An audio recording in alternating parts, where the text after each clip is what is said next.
Assalamu alaikum wa rahmatullahi wa barakatuhu.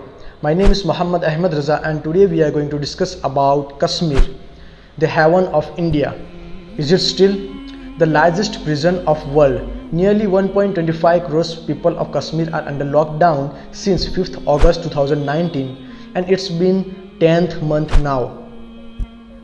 After they revoked the special status of Kashmir, they have made hell for the people living there. Article 370 barred the outsider of owning a land into this territory. It was like a stone age as Kashmir was blocked from the entire world. They have cut off the every means of communications like telephone, mobile phone and even internet. Recently, due to the order of Supreme Court, they have restored the connections but up to certain limits. Just how far the BJP will go in the anti-Muslim campaign can be seen by such actions in Kashmir, the only Muslim majority states of India. Mass detentions and tortures are new norms according to witnesses. The security forces detains whoever they want and family members complain that once they got detained there is no traces of that person.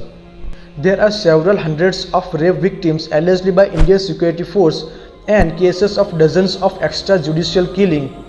Besides with rampantly blinding a man by shooting into his eyes using pellet guns. United Nations has held India responsible for the human rights abuses, but each time India refuses it. India often defends itself by saying that Pakistan is supporting the terrorism. As a result, Kashmir continues to expose to violence from inside and outside the border. Amnesty International observed that a worrying pattern is emerging from the state of Kashmir and the security forces are increasingly using indiscriminate and excessive force against civilians. One of the civilian, Asif Iqbal, said, "In no other states you will see more Faujis or soldiers than residents." Even the peaceful protest by the locals are result into disproportionate violence. He says that they are living in constant fear of everlasting military.